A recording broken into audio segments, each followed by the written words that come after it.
आज के इस सत्र में आप सभी का स्वागत है। आज हम इस पाठ्य पुस्तिका के अध्याय 5 को पढ़ेंगे, जो है फूलों का त्यौहार ओणम। इसमें एक लोकप्रिय त्यौहार के बारे में बताया गया है। यह त्यौहार ओणम मुख्यतः केरला में मनाया जाता है। यह केरला का त्यौहार है और सावन के महीने में यह मनाया जाता है। जब उत्तर भारत के राज्यों में यानी उत्तर प्रदेश, बिहार आदि राज्यों में जब तीज मनाया जाता है, ये कुछ उसी समय पे वहाँ पर ओणम त्यौहार को मनाया जाता है। तो आइए इस पाठ को पढ़ते हुए हम जानते हैं और इस त्यौहार के बारे में क्या क्या होता है। सावन का महीना, चारों ओर हरियाली, संपूर्ण भारत वर्षा की फुहारों से आनंद में डूबा। क्या बालक बालिकाएं, क्या युवा, सब के सब उत्साह और उल्लास से सावन का स्वागत करने निकल पड़े। पेड़ पौधे धुल गए, धरती ने हरियाली की चादर ओढ़ ली। समुद्र के किनारे बसा केरल तो अलग ही रंगों में सज गया। सजे भी क्यों ना, ओणम का पर्व जो आया है। केरलवासी तो वर्ष भर ओणम पर्व के आगमन की प्रतीक्षा करते हैं। सावन आए तो ओणम मनाए, और लो सावन आ गया। सावन आ गया तो ओणम को भी आना ही था। तो ये पहले पैराग्राफ में क्या समझ आया कि ओणम त्यौहार की महत्ता क्या है केरला में और कब मनाया जाता है। ये सावन महीने में मनाया जाता है और इसकी अत्यंत महत्ता है वहाँ पर। सागर और साहिल प्रसन्न हैं। वर्षा की तेज़ी कम हो चुकी है। गर्मियों में उन्होंने खेतों में खूब काम किया था। इस बार दालचीनी, इलायची, काली मिर्च की पैदावार अच्छी हुई है। उनकी इकलौती बेटी धनीसा तो बहुत खुश है। उसने नए वस्त्र सिलवाए हैं और अपनी सहेलियों के साथ नृत्य का अभ्यास भी कर रही है। वह उनके साथ मिलकर सांस्कृतिक संध्या समारोह में नृत्य करेगी। उसकी दादी उसे नृत्य सिखाती है। पूरे घर में घुंघरू झन-झन झनकते रहते हैं। ओणम तो पूरे 10 दिन मनाया जाता है। उधर सागर और साहिल ने सुनीता मौसी को घेर लिया है। सुनीता मौसी सभी समस्याओं का समाधान जो कर देती हैं। उन्हें ढेरों कहानियाँ आती हैं। घर की सजावट से लेकर स्वादिष्ट पकवान बनाना तो कोई सुनीता मौसी से ही सीखे। हुआ यह कि सागर और साहिल ओणम की कथा को लेकर बहस करने लगे। अंत में दोनों मौसी के पास पहुँचे। तो अब ये केरल में मौजूद एक परिवार के बारे में जिक्र किया जा रहा है। उस परिवार में सागर और साहिल नाम के 2 बच्चे हैं। उनकी बहन है जो कि नृत्य सीख रही है अपनी सहेलियों के साथ, जिसका नाम धनीसा है, और वो नृत्य अपनी दादी से सीख रही है। साथ ही साथ इनके घर में एक सुनीता मौसी भी है जो कि इनके लिए पकवान बनाती है, जो कि हर तरीके का काम करती है, सजावट से लेकर के मिठाइयाँ बनाने तक का। अब आगे बढ़ते हैं। मौसी उनकी बातें सुनकर हंस पड़ी। अच्छा हुआ तुमने पूछ लिया, आओ तुम्हें ओणम मनाने की कथा बताती हूँ। इतना कहकर मौसी उन्हें महादानी बलि की कथा सुनाने लगी। तो इस पाठ में मौसी के द्वारा कहानी बच्चों को सुनाया जा रहा है और उसके थ्रू हमको यह बताया जा रहा है कि आखिर में ओणम केरला में क्यों मनाया जाता है, केरल राज्य में क्यों मनाया जाता है, उसके पीछे की मान्यता क्या है। तो बहुत समय पहले केरल में महादानी राजा बलि राज करते थे। वे बहुत अच्छे राजा थे। उनके राज्य में लोग सुखी और प्रसन्न थे। वे सबके सुख दुख का ध्यान रखते थे। वे बहुत बड़े दानी थे। कहा जाता है कि तुक्कावरा नामक स्थान पर उनकी राजधानी थी। यह कोच्चि के निकट है। महाराजा बलि का यश चारों ओर उसी तरह फैला हुआ था जैसे सूर्य का प्रकाश और चंद्रमा की चांदनी। एक बार महाराजा बलि ने यज्ञ किया। अगर यज्ञ सफल हो जाता तो वे चक्रवर्ती सम्राट बन जाते। परंतु स्वर्ग के राजा इंद्र को चिंता हो गई। यदि राजा बलि का यज्ञ सफल हो जाएगा तो बलि स्वर्ग के भी राजा बन सकते हैं। इंद्र ने अपनी चिंता विष्णु को बताई। विष्णु ने इंद्र को निश्चिंत किया। उधर महाबली यज्ञ की सफलता के प्रति पूरे आश्वस्त थे। उनमें अहंकार का भाव भी आ गया था। यज्ञ पूर्ण हुआ तो महाबली ब्राह्मणों को दान देने लगे। विष्णु छोटे कद के बौने ब्राह्मण के रूप में महाबली के समक्ष आए। महाबली ब्राह्मण रूप में विष्णु को पहचान न सके। उन्होंने पूछा, ब्राह्मण कहिए, हम आपको क्या दें। विष्णु तो इसी अवसर की प्रतीक्षा में थे। उन्होंने कहा, हे महाबली, मुझे तो मात्र 3 पग भूमि ही चाहिए। महाबली ने तत्काल हाँ कर दी। विष्णु ने उसी समय विशाल रूप धारण कर लिया और उन्होंने एक पग में धरती, दूसरे पग में आकाश को नाप लिया। उन्होंने तीसरा पग उठाकर महाबली से पूछा, इस पग को कहाँ रखूं? दानवीर महाबली ने अपना सिर आगे कर दिया। विष्णु ने महाबली के सिर पर पाँव रखा। महाबली पाताल लोक चले गए। इस प्रकार महाबली में आया अहंकार का भाव चूर चूर हो गया। उन्होंने भगवान विष्णु को पहचान लिया और उनसे प्रार्थना की, हे भगवान, आपने मुझे अहंकारी होने से बचा लिया। तो इस कहानी के माध्यम से क्या बताया जा रहा है कि ओणम त्यौहार आखिर में केरल में क्यों मनाया जाता है। तो मान्यता ये है कि महाराजा बलि जो हैं इस दिन अपनी प्रजा से मिलने आते हैं जो कि पाताल लोक में रहते हैं। अब वो पाताल लोक में क्यों गए उसके वो बताने के लिए पूरी कहानी कही गई है कि किस प्रकार वो बहुत अच्छे राजा थे, फिर थोड़ा उनमें अहंकार आया, उनके अहंकार को चूर करने के लिए और देवताओं की जो इनसिक्योरिटी थी उसके कारण विष्णु ने एक चाल चला, वो बौने ब्राह्मण बन के आया, दान मांगा। जब इन्होंने कहा कि हम 3 पग जमीन दे देंगे तो उन्होंने एक पैर से पूरा धरती नाप दिया, दूसरा डेग जब रखा, दूसरा पाँव जब रखा तो पूरा आसमान उन्होंने नाप दिया। अब बचा कि तीसरा कहाँ रखा जाए, तो उन्होंने अपना सर आगे किया, उनके सर पे पाँव रखा और वो पाताल लोक चले गए। तो महाबली कहते हैं कि मैं पाताल लोक में ही रहूँगा, मेरी एक ही इच्छा है कि आप मुझे वर्ष में एक बार अपनी प्रजा से मिलने की अनुमति दें। विष्णु ने उनकी प्रार्थना स्वीकार कर ली। श्रावण के महीने की शुक्ल त्रयोदशी के दिन महाबली पृथ्वी लोक पर आते हैं। तो श्रावण का महीना जो होता है उसका जो शुक्ल पक्ष होता है, शुक्ल पक्ष का त्रयोदशी यानी 13वां दिन, उस दिन जो है महाबली एक दिन के लिए अपनी प्रजा से मिलने धरती लोक पे आते हैं और फिर पाताल लोक में चले जाते हैं। उनका राज्य केरल में था, इसलिए वे अपनी प्रजा से मिलने के लिए वहीं आते हैं। केरल वासी अपने प्रिय राजा के स्वागत में आंखें बिछा देते हैं। तब से इस दिन को ओणम का त्यौहार मनाने की परंपरा आरंभ हुई। तो मान्यता यह है कि ओणम वाले दिन जो है, जो श्रावण महीने के शुक्ल पक्ष का 13वां दिन है, उस दिन महाराजा बलि अपनी प्रजा से मिलने आते हैं और केरल की जो प्रजा है वो उनके लिए आंखें बिछा देती है, पूरा राज्य सजा देती है, ताकि जब महाराजा बलि आएँ तो वो प्रसन्नचित होकर के वापस लौटें। सुनीता मौसी ने जिस ढंग से राजा महाबली की कथा सुनाई उससे सागर और साहिल तो मानो महाबली के युग में ही पहुंच गए थे। हम राजा महाबली के स्वागत में पूरे घर को सजाएंगे कहकर दोनों भाई काम पर लग गए। ओणम की एक कथा परशुराम के जीवन से भी संबंधित है। तो ओणम मनाने की एक कथा महाराजा बलि से संबंधित है कि किस प्रकार से महाराजा बलि जो है पाताल लोक से उस दिन आते हैं मिलने, इसलिए ओणम त्यौहार मनाया जाता है। इसकी एक दूसरी कथा भी है, दूसरी मान्यता जो है वो परशुराम से जुड़ी हुई है। तो ओणम की एक कथा परशुराम के जीवन से भी संबंधित है। जब क्षत्रिय राजाओं का अत्याचार बहुत बढ़ गया तो परशुराम को बहुत क्रोध आया। परशुराम ब्राह्मण थे, उन्होंने पृथ्वी से अन्याय और अत्याचार मिटाने के लिए क्षत्रिय राजाओं का वध कर दिया। इसके पश्चात उन्होंने यज्ञ किया। यज्ञ पूर्ण हो जाने पर उन्होंने सारी धरती ब्राह्मणों को दान में दे दी। उनके पास रहने का स्थान ही नहीं बचा, तो उन्होंने सह्याद्री पर्वत पर जाकर तपस्या करके जल के देवता वरुण से भूमि मांगी। परशुराम की तपस्या से प्रसन्न होकर वरुण ने कहा, हे परशुराम, तो तुम इस रक्त से सने फरसे को जल में धोकर शुद्ध करो। जब तुम हिंसा को त्याग कर इस फरसे को समुद्र में फेंक दोगे तो यह फरसा जहाँ गिरेगा वहाँ का जल हट जाएगा और वह भूमि तुम्हारी हो जाएगी। तो परशुराम जो है उन्होंने देखा कि धरती पर अत्याचार बढ़ रहा है, तो जितने भी अत्याचारी राजा थे, जो क्षत्रिय राजा थे, उनको उन्होंने मार दिया, वध कर दिया। फिर वध करने के बाद जितनी ज़मीन उनको मिली, सभी राजाओं को मारने के बाद, वो सभी उन्होंने ब्राह्मणों को दान में दे दी। अब दान में देने के बाद उन्हें खुद के रहने के लिए भी ज़मीन नहीं बची, तो फिर पर्वत पे चले गए रहने।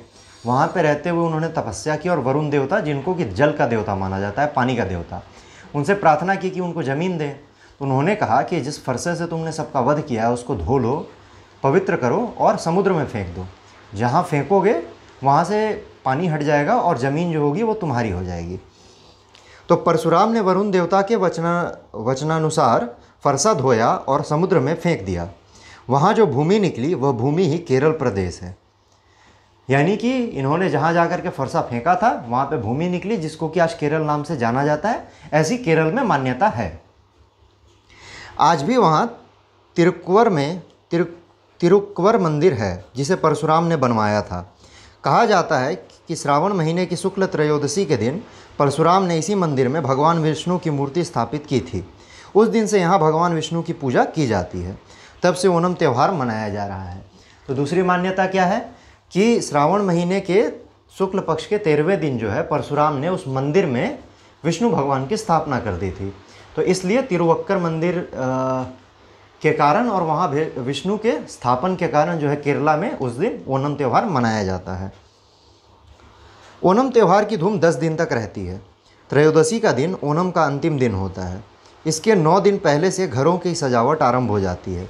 लिपाई पुताई, सफ़ेदी और रंग रोगन से घरों को नया रूप दिया जाता है। चारों ओर की सफाई की जाती है। वास्तव में ओणम फूलों का पर्व है। केरल के सभी घर फूलों से सज जाते हैं। बालिकाएं, युवतियां और महिलाएं रंग बिरंगे फूलों से रंगोली बनाती हैं। घरों के आगे भिन्न भांति भांति की आकृतियां और नमूने बनाए जाते हैं।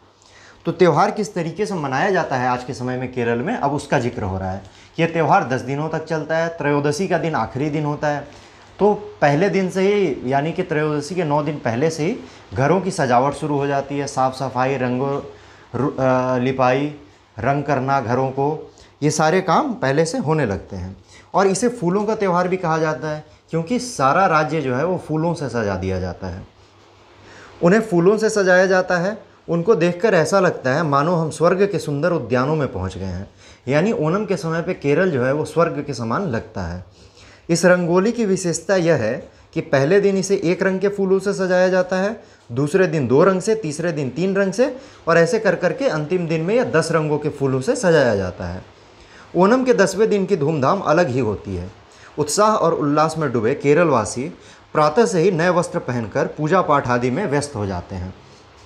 ओणम के प्रमुख आकर्षणों में नौका दौड़ प्रतियोगिता होती है। नौकाओं को सजाया जाता है। नौकाओं यानी नाव, तो नाव से रेस लगाया जाता है। ओणम पर्व में सजाया जाता है। विभिन्न आकृतियों की पतली और लंबी नौकाओं में 8-8, 10-10 प्रतियोगी पतवारों के सहारे तेज गति से नौकाओं को लक्ष्य की ओर ले जाते हैं। ये जो नाव होते हैं इनके डिज़ाइन अलग अलग होते हैं, और एक नाव में 8-8 से लेकर के 10-10 प्रतिभागी होते हैं जो एक साथ नाव को चलाते हैं ताकि वो तेज़ी से चले। सागर तट पर खड़े दर्शक तालियां बजा बजा कर नाविकों का उत्साह बढ़ाते हैं। मलयाली नौका दौड़ को वल्लाटम कहते हैं। वे इस अवसर पर तांची पट्ट गीत गाते हैं। तो जो नौका दौड़ है मलयाली का, उसको क्या कहते हैं? वल्लाटम कहते हैं। और यहाँ पर एक प्रकार का गीत भी गाया जाता है इस दौड़ के दौरान, जिस गीत का नाम है तांची पट्ट। स्थान स्थान पर सांस्कृतिक आयोजन किए जाते हैं। यानी नौका दौड़ के अलावा और भी कई सारे सांस्कृतिक आयोजन लगातार अलग अलग जगह पे एक साथ भी चल रहे होते हैं। अब इसमें कौन कौन से आयोजन हैं?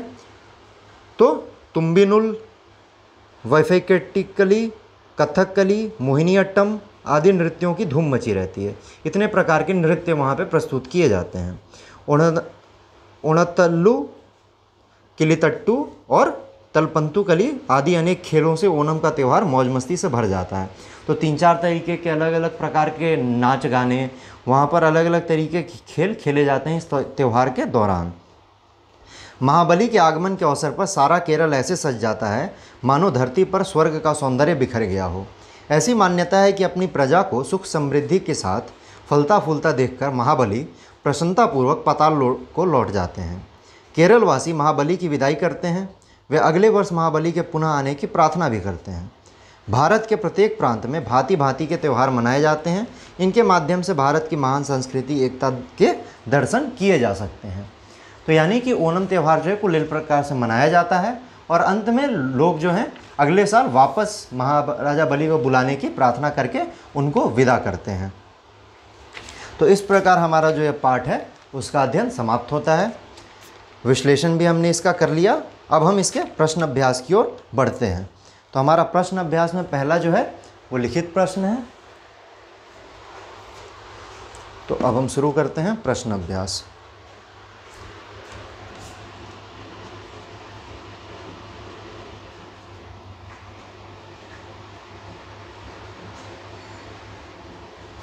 प्रश्न अभ्यास में सबसे पहले मौखिक ले लेते हैं।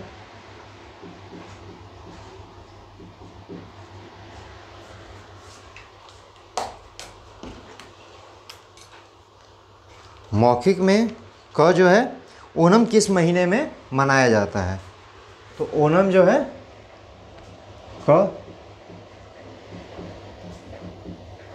ओणम सावन, या फिर इसको और क्या लिख सकते हैं, श्रावण के महीने में मनाया जाता है। अब हम आते हैं ख प्रश्न पे। ख क्या कह रहा है? सुनीता मौसी ने महाबली की कथा किसे सुनाई? तो सुनीता मौसी ने किसको सुनाई थी? सागर और साहिल को। इसको पूरे प्रश्न का उत्तर कैसे लिखेंगे? कि सुनीता मौसी ने महाबली की कथा सागर और साहिल को सुनाई थी। इंद्र क्यों चिंतित हुए?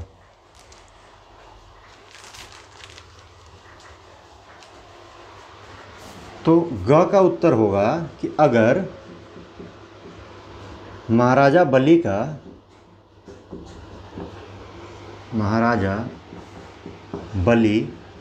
का यज्ञ सफल हो जाता तो वे स्वर्ग के भी राजा बन जाते। जैसा कि हमने पढ़ा, उन्होंने महायज्ञ किया था, वो राजा बन जाते, इसलिए इंद्र चिंतित हुए। इसलिए इंद्र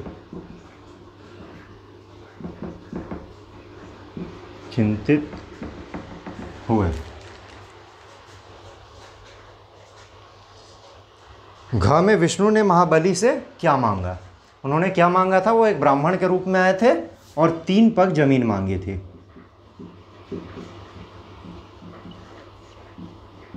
विष्णु ने महाबली से 3 पग जमीन मांगी। अंग प्रश्न क्या है? महाबली कहाँ चले गए? तो महाबली के ने जब सर अपना दिया था विष्णु को पांव रखने के लिए, तो उसके बाद वो पाताल लोक चले गए। तो महाबली पाताल लोक चले गए। अब हम आते हैं च की ओर। परशुराम ने फरसा कहाँ फेंका? परशुराम ने फरसा राम ने फरसा समुद्र में फेंका। हमारा छ क्या है? ओणम में रंगोली की क्या विशेषता होती है? तो हमने अभी अभी पढ़ा था कि ओणम में पहले दिन एक रंग के फूलों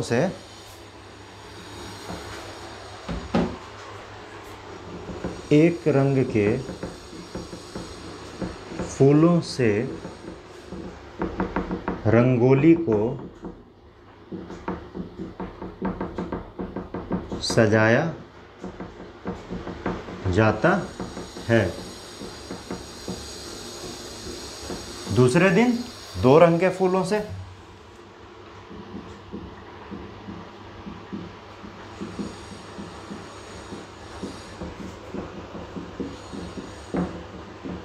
तीसरे दिन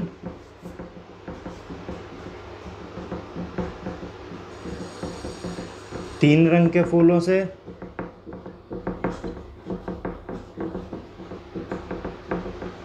और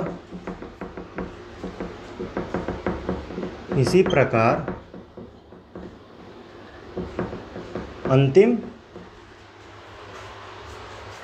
अंतिम दिन या 10वें दिन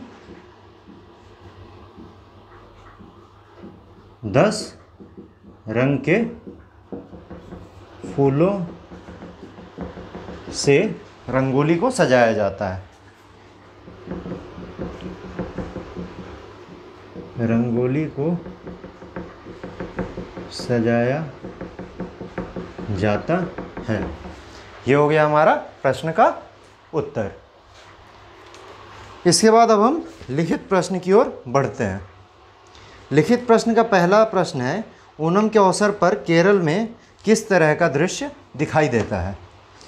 तो पूरा का पूरा राज्य जो है वो सजा हुआ सा दिखाई पड़ता है और ऐसा लगता है मानो स्वर्ग जो है वो केरल में ही उतर आया है, या पूरा का पूरा केरल जो है वो स्वर्ग की तरह दिखने लगता है। तो हमारा अगला प्रश्न हो गया लिखित।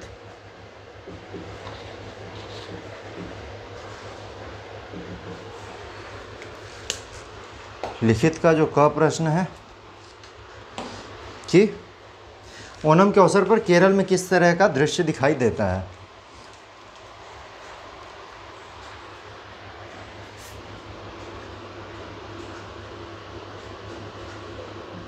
पूरा केरल सजा हुआ दिखाई देता है तथा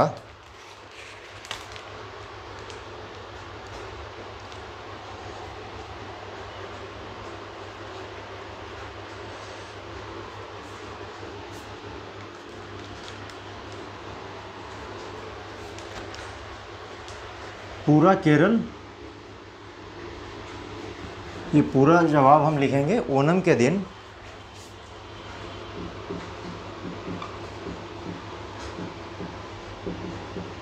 ओणम के दिन पूरा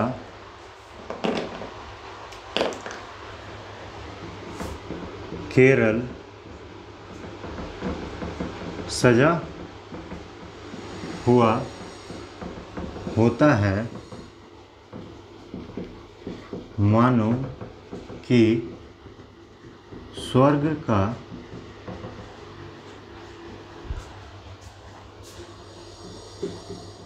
सौंदर्य धरती पर आ गया हो। ख प्रश्न क्या पूछता है, सागर के परिवार की प्रसन्नता का कारण क्या था। तो सागर के परिवार की प्रसन्नता का कारण क्या था,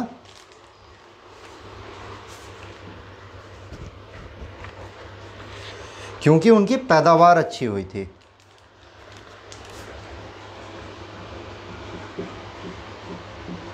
सागर के परिवार की प्रसन्नता का कारण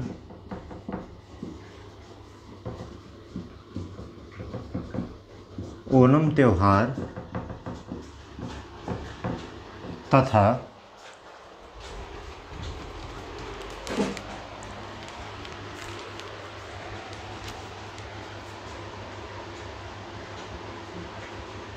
अच्छी पैदावार थी। यानी कि उनके घर में दालचीनी आदि की जो पैदावार थी वो काफ़ी अच्छी हुई थी, इसलिए वे लोग बहुत खुश थे, बहुत प्रसन्न थे।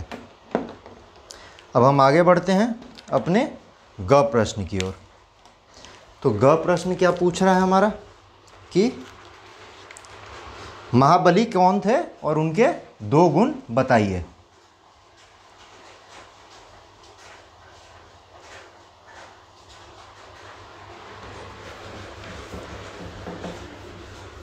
तो महाबली एक राजा थे। कहाँ के राजा थे, केरल में मौजूद एक जगह के वो राजा थे।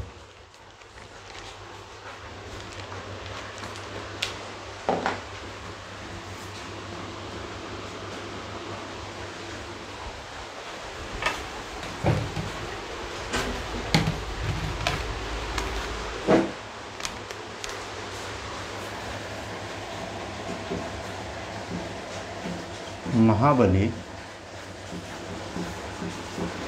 केरल के एक राजा थे। अब उनके 2 गुण कौन कौन से थे।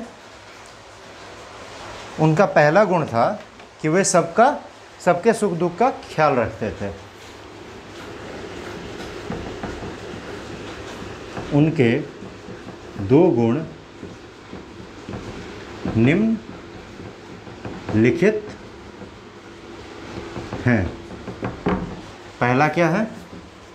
वे सबके सुख दुख का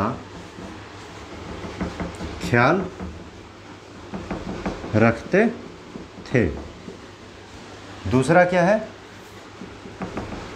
वे महादानी थे। अभी हमारा आ गया घ। घ क्या कहता है? विष्णु ने महाबली को पाताल लोक क्यों पहुंचा दिया? तो विष्णु ने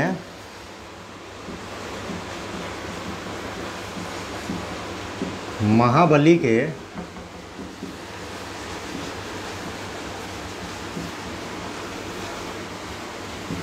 अहंकार को चूर करने के लिए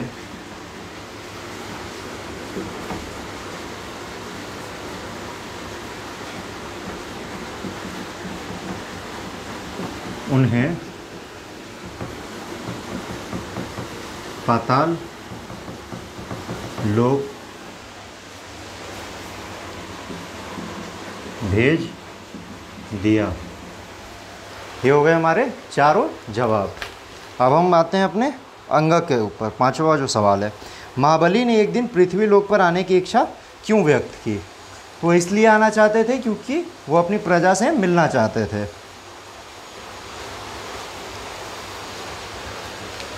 तो अंगक का जवाब क्या होगा? अपनी प्रजा से मिलने के लिए वे एक दिन धरती पर आना चाहते थे। या फिर धरती पर आने की इच्छा व्यक्त की। पर आने की इच्छा व्यक्त की। ये हो गया हमारा अंग। अब है छठा सवाल जो है, परशुराम को सह्याद्री में क्यों रहना पड़ा? क्योंकि उन्होंने अपनी सारी ज़मीन जो है ब्राह्मणों को दान में दे दी। तो च का जवाब हम लोग ऊपर की ओर लिख लेते हैं। और इसका दूसरा सवाल यह है कि केरल राज्य से उनका क्या संबंध है? हमारा च का जवाब होगा कि परशुराम ने निर्दयी क्षत्रिय राजाओं का वध करने के बाद अपनी सारी जमीन या सारी, केवल हम ये लिखेंगे कि केवल सारी जमीन बाद सारी जमीन ब्राह्मणों को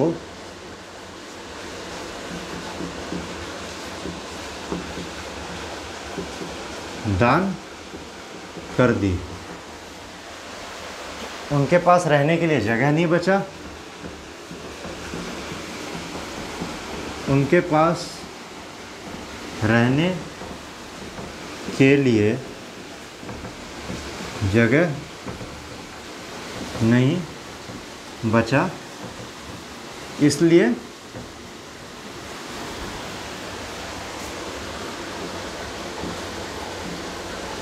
सह्याद्री पर्वत पर चले गए।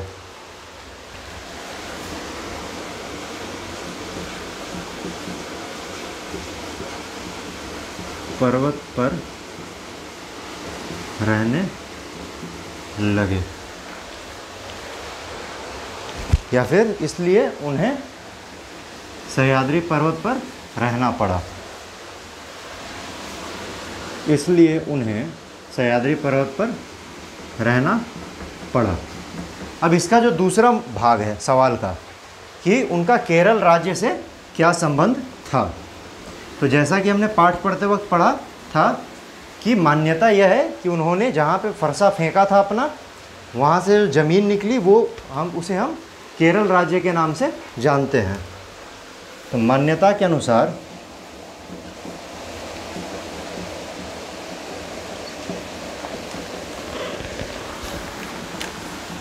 वरुण देव के कहने पर उन्होंने समुद्र में अपना फरसा फेंका और जो ज़मीन निकली वो केरल राज्य है।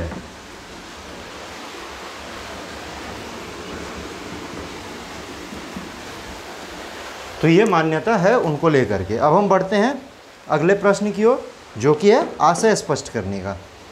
तो ये हमने पाठ में पढ़ा है, जैसे कहा है महाराजा बलि का यश चारों ओर उसी तरह फैला हुआ था जैसे सूर्य का प्रकाश और चंद्रमा की चांदनी। तो महाराजा बलि इतने फेमस थे, इतना यश था उनके पास कि वो हर जगह के लोग उनको जानते थे। जिस प्रकार सूरज की जो रोशनी होती है वो हर जगह फैली होती है, चंद्रमा की जो चांदनी होती है वो हर जगह फैली होती है, उसी प्रकार इनका यश जो था वो चारों ओर फैला हुआ था। ये इतने महान राजा थे, इतने महान दानी थे। महाबली के आगमन के अवसर पर केरल ऐसे सज जाता है मानो धरती पर स्वर्ग का सौंदर्य बिखर गया हो। तो स्वर्ग जो है वो सौंदर्य का प्रतीक है, यानी जहाँ पर देवता रहते हैं वो बहुत सुंदर जगह है, ऐसी मान्यता है हमारे देश में। तो ऐसा माना जाता है कि ओणम में जब पूरा का पूरा केरल राज्य सजा दिया जाता है वो भी फूलों से, तो ऐसा लगता है कि स्वर्ग का उद्यान यहीं आ गया हो। बिल्कुल स्वर्ग की फीलिंग आती है केरल में ओणम के त्यौहार के समय में। अगला है हमारा बहुविकल्पीय प्रश्न। पहला, ओणम किस राज्य का सबसे लोकप्रिय त्यौहार है? केरल। ओणम त्यौहार कितने दिनों में मनाया जाता है, कितने दिनों तक मनाया जाता है? 10। ओणम के त्यौहार में कौन से प्रसिद्ध राजा पाताल लोक से आकर अपनी प्रजा से मिलते हैं? महाबली पृथ्वी लोक पर कब आते हैं? श्रावण के शुक्ल त्रयोदशी को। ओणम की एक अन्य कथा किसके जीवन से संबंधित है? परशुराम। भगवान परशुराम ने केरल में कौन सा मंदिर बनवाया? तिरुक्कुवर। ओणम को और किसका पर्व भी कहा जाता है? फूलों का पर्व। अब हम आते हैं व्याकरण पोर्शन पे। व्याकरण पोर्शन का जो पहला सवाल है उसमें कहता है कि समस्त पदों का या तो विग्रह कीजिए या फिर विग्रह किए हुए जो पद हैं उनको समस्त पद में बदलिए। तो अब हम प्रश्न अभ्यास के बाद बढ़ते हैं व्याकरण की ओर और इसे मिटाते हैं।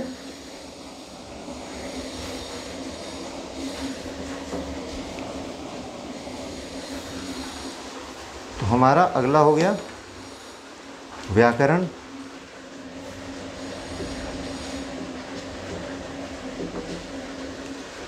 व्याकरण में जो पहला प्रश्न है उसमें समस्त पद का विग्रह करना है या विग्रह का समस्त पद बनाना है। पहला है राजा की पुत्री। राजा को पुत्री को क्या कहेंगे? राजपुत्री। दूसरा है दाल और भात, इसको हो जाएगा दाल भात, डैश दे करके बीच में। तीसरा है हानि लाभ, ये क्या बन जाएगा? हानि और लाभ। चौथा है निर्बल। निर्बल क्या हो जाएगा? जिसके अंदर बल ना हो, जिसके पास बल न हो। पांचवा हमारा क्या है? सिर दर्द, ये हो जाएगा सिर का दर्द। छठा क्या है? रसोई घर, तो रसोई का घर या खाना पकाने का कमरा।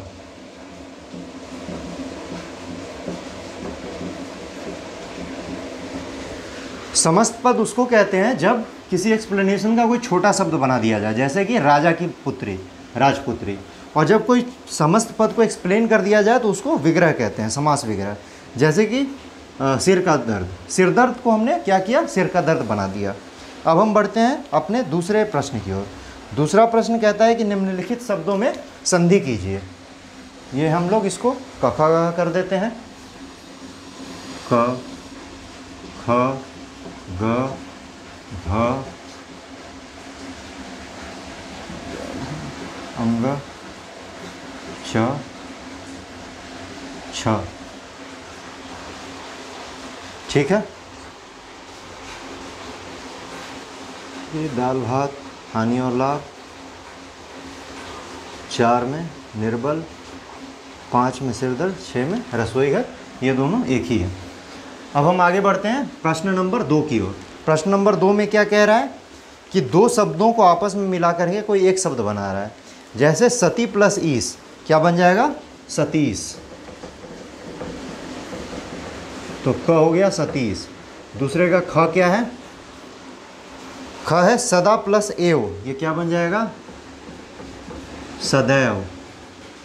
ग में क्या है, देव प्लस ऋषि, क्या बन जाएगा, देवर्षि।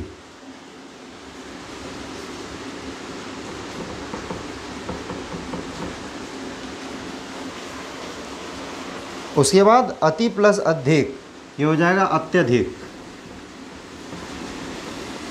अत्यधिक। अंग में क्या हो जाएगा, कार्य प्लस आलय, कार्यालय। और हमारा आखिरी हो गया च, सूर्य प्लस उदय, क्या हो जाएगा, सूर्योदय। तो ये हो गया हमारा प्रश्न नंबर 2। अब हमारा प्रश्न नंबर 3 है जिसमें विशेषणों को रेखांकित करना है। तो पहला सवाल क्या है, सागर और साहिल प्रसन्न है। इसमें विशेषण क्या हो गया, प्रसन्न। घर की सजावट से लेकर स्वादिष्ट पकवान बनाना तो कोई सुनीता मौसी से सीखे। इसमें विशेषण क्या हो गया, स्वादिष्ट। ग, वे बहुत बड़े दानी थे। यहाँ पे बड़े शब्द जो है वो हो गया विशेषण, क्योंकि दानी की विशेषता बता रहा। वे 9 दिन में आएंगे, 9 शब्द विशेषण। केरल वासियों ने रंग बिरंगे वस्त्र पहने थे। इसमें क्या हो जाएगा, रंग बिरंगे। वस्त्र का विशेषण क्या हो रहा है, रंग बिरंगे। अगला जो है, नीचे दिए गए वाक्यों को उदाहरण के अनुसार बदलिए। जैसे उन्होंने यज्ञ किया का क्या बनेगा, उनके द्वारा यज्ञ किया गया। ये उदाहरण है। अब प्रश्न पे आते हैं। केरलवासी महाबली की विदाई करते हैं। केरल वासियों के द्वारा महाबली की विदाई की जाती है। रमेश पुस्तक पढ़ता है, क्या बनेगा, रमेश के द्वारा पुस्तक पढ़ा जाता है। धोबी कपड़े धोता है, धोबी के द्वारा कपड़े धोए जाते हैं। माँ खाना पकाती है, माँ के द्वारा खाना पकाया जाता है। राधा ने कहानियाँ पढ़ी, राधा के द्वारा कहानियों को पढ़ा गया। महाबली ने ब्राह्मणों को दान दिया, महाबली के द्वारा ब्राह्मणों को दान दिया गया। केरल में राजा बलि राज करते थे, राजा बलि के द्वारा केरल में राज किया जाता था। इसके साथ ही हमारा ये अध्याय समाप्त होता है। मिलेंगे अगले वीडियो में नए पाठ के साथ, तब तक के लिए शुक्रिया।